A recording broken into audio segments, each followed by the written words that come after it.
ನಮಗೆ ಗೊತ್ತಿರುವ ಹಾಗೆ ನಾವು ನೀವು ಸಾಹಿತ್ಯ ಮತ್ತು ಸಾಂಸ್ಕೃತಿಕ ಪ್ರತಿಷ್ಠಾನ ವಿಶೇಷವಾಗಿ ಮೈಸೂರಲ್ಲಿ 3 ವರ್ಷಗಳಿಂದ ತನ್ನ ಸಾಹಿತ್ಯ ಮತ್ತು ಸಾಂಸ್ಕೃತಿಕ ಚಟುವಟಿಕೆಗಳನ್ನು ನಡೆಸಿಕೊಂಡು ಬರ್ತಾ ಇದೆ. ಈ 2 ವರ್ಷಗಳ ಹಿಂದೆ ಭಗವದ್ಗೀತೆಯ ಮೇಲೆ 10 ದಿನಗಳ ಒಂದು ವಿಶೇಷ ಉಪನ್ಯಾಸಗಳನ್ನು ಏರ್ಪಡಿಸಲಾಗಿತ್ತು. ಕಳೆದ ಬಾರಿ 10 ದಿನಗಳ ಕಾಲ ಅನುಮೇಯ ಮಹಾಭಾರತ ಒಂದು ಚಿಂತನ ಮಂಥನ ಅಂತೇಳಿ ಆಯ್ದ 10 ಪಾತ್ರಗಳ ವಿಶ್ಲೇಷಣೆಯನ್ನ ಲಿಂಗಸೂರಿನಲ್ಲಿ ಮಾಡಿಸಲಾಗಿತ್ತು. ಲಿಂಗಸೂರಿನ ಸಾಹಿತ್ಯಾಸಕ್ತರು ಮತ್ತು ಸಾಂಸ್ಕೃತಿಕ ಮನಸ್ಸಿರುವವರು ಕೂಡಿಕೊಂಡು ಆರಂಭಿಸಿರುವಂತಹ ಒಂದು ಸಾಂಸ್ಕೃತಿಕ ಸಂರಚನೆ ಈ ನಾವು ಸಂಸ್ಥೆ. ಪ್ರತಿ ವರ್ಷ ಒಂದು ಸಂಸ್ಕೃತಿಗೆ ತ್ಯಾಗ ಆಗ್ತದೆ. ಈ ವರ್ಷ ಶ್ರೀ ಬಸವೇಶ್ವರ ಸ್ವತಂತ್ರ ಪದವಿ ಪೂರ್ವ ಮಹಾವಿದ್ಯಾಲಯ ಅಂದ್ರೆ ಈ ವಿದ್ಯಾಲಯ ವೀರಶೈವ ವಿದ್ಯಾವರ್ಧಕ ಸಂಘದ ಒಂದು ಸಂಚಾಲಿತ ಸಂಸ್ಥೆ. ಈ ಸಲ ಆ ಬಸವೇಶ್ವರ ಮಹಾವಿದ್ಯಾಲಯ 25 ವರ್ಷಗಳ ಪೂರ್ವಜಕ್ಕಾಗಿ ಒಂದು ಬೆಳ್ಳಿ ಸಂಭ್ರಮ ಮಾಡಿಕೊಳ್ತಾ ಇದೆ. ಅದು ಈ ಸಲ ಪ್ರತಿಷ್ಠಾನದ ಸಾಂಸ್ಕೃತಿಕ ಮತ್ತು ಸಾಹಿತ್ಯಿಕ ಕಾರ್ಯಕ್ಕೆ ಸಹಭಾಗಿಯಾಗಿದೆ. ಮುಂದಿನ ಸಲ ಮತ್ತೊಂದು ಸಂಸ್ಥೆಗಳಿಗೆ ಸಹಭಾಗಿಯಾಗಬಹುದು, ಬೇರೆ ಬೇರೆ ಸಂಸ್ಥೆಗಳಿಗೆ ಸಹಭಾಗಿತ್ವ. ಈ ಸಲ ಬಸವೇಶ್ವರ ಸಂಸ್ಥೆಗೆ ಸಹಭಾಗಿತ್ವ. ಈ ವರ್ಷ 8 ದಿನಗಳ ಕಾಲ ತತ್ವಪದಕಾರರ ತತ್ವಪದಗಳ ವಾಚನ, ಗಾಯನ ಮತ್ತು ವ್ಯಾಖ್ಯಾನ, ಈಗ 3 ಹಂತಗಳಲ್ಲಿ ತತ್ವಪದಗಳನ್ನು ಅರ್ಥೈಸುವಂತ ಕೆಲಸ ಇಲ್ಲಿ ಮಾಡಿಕೊಂಡು ಬರಲಾಗಿದೆ. ಕಲ್ಯಾಣ ಕರ್ನಾಟಕ ತತ್ವಪದಗಳ ಅತಿ ಹೆಚ್ಚು ತತ್ವಪದಕಾರರು ಇಲ್ಲಿ ಬಾಳಿ ಬೆಳೆಗೆ ಹೋಗಿದ್ದಾರೆ. ನಮ್ಮ ಭಾಗದಲ್ಲಿ ಕೂಡ ಸಾಕಷ್ಟು ತತ್ವ. ಹೀಗಾಗಿ ತತ್ವಪದಕಾರರ ಮೇಲೆ ವಿಶೇಷವಾಗಿ ಇದಕ್ಕೆ ಗುರು ಕಾರುಣ್ಯ ಭಾವೈಕ್ಯ ಬದುಕಿಗೆ ತತ್ವಪದ ಮಹಾಯಾನ ಅನ್ನೋದು ಶೀರ್ಷಿಕೆಯನ್ನು ಕೊಟ್ಟಿದ್ದೇವೆ.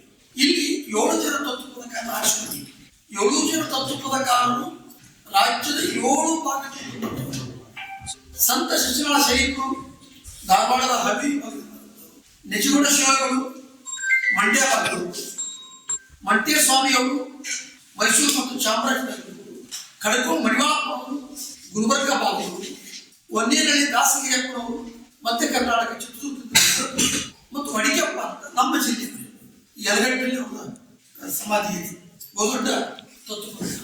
ಹಾಗೆ ಕೊಪ್ಪಳ ಜಿಲ್ಲೆಯ ಏರೂರು ಕುಣದವರು ಕೂಡ. ಹೀಗೆ ರಾಜ್ಯದ ಈ ಪ್ರಾಂತೀಯ ಭೇದವನ್ನು ನಡೆಸದೆ ಎಲ್ಲ ತತ್ವಪದಕಾರರ ಆಯ್ಕೆ ಮಾಡಿಕೊಂಡಿದ್ದೀವಿ. ಇದಕ್ಕೆ ಕಾರಣ ಅವರ ಭಾಷೆ, ಅವರ ಶೈಲಿ, ಅವರ ಹಾಡುಗಳ ತಾತ್ಪರ್ಯ, ಸಂದೇಶ ಭಿನ್ನತೆಯಲ್ಲಿ ವಿಶ್ಲೇಷಿಸುವಂತ ಕೆಲಸ ಮಾಡಬೇಕು. ಇನ್ನು 2ನೇದು ಅವರಿಗೆ ಗಾಯನ ತಂಡ ಮಾಡಿದೆ. ಪ್ರತಿ ತತ್ವಪದಕಾರನಿಗೂ ಒಂದು ಗಾಯನ ತಂಡ ಇರ್ತದೆ. ಆ ಗಾಯನ ತಂಡವು ಕೂಡ ಬೇರೆ ಬೇರೆ ಬಂದಿದ್ದಾರೆ.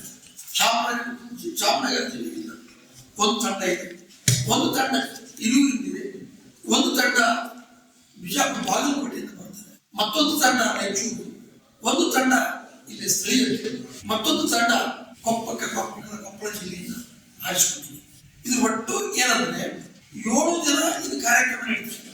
ದಿನ 1ಕ್ಕೆ ನಿಜಗುಣ ಶಿವಗಳು ಕುರಿತು ಚಲವಾಗ್ತದೆ. ಅವತ್ತೇ ಉದ್ಘಾಟನೆಗೆ ನಟರಾಜ ಬೂದಾಳ ಅಂತ ತತ್ವಪದ ಸಾಹಿತ್ಯದಲ್ಲಿ ಬಹುದೊಡ್ಡ ಕೆಲಸ ಮಾಡಿದಂತ ವಿಶ್ವವಿದ್ಯಾನಿಲಯದ ಅಧ್ಯಾಪಕರೇ ಇಲ್ಲಿ ವ್ಯಾಖ್ಯಾನಕಾರರು, ತತ್ವಪದಕಾರರ ಮೇಲೆ ಸಾಕಷ್ಟು.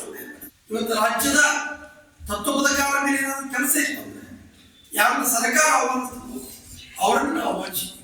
ಈ ಲಿಂಗಸೂರಿನ ಜನರಿಗೆ ಅವರ ವಿದ್ವತ್ ಗೊತ್ತಾಗಬೇಕು, ತತ್ವಪದಕಾರರ ಮೌಲ್ಯಗಳು ಗೊತ್ತಾಗಬೇಕು, ತತ್ವಪದಕಾರರ ದಾರಿ ಗೊತ್ತಾಗಬೇಕು. ಆ ದಾರಿಯನ್ನು ನಡೀಬೇಕು, ಜನಸಾಮಾನ್ಯರಿಗೆ ತಿಳಿಬೇಕು.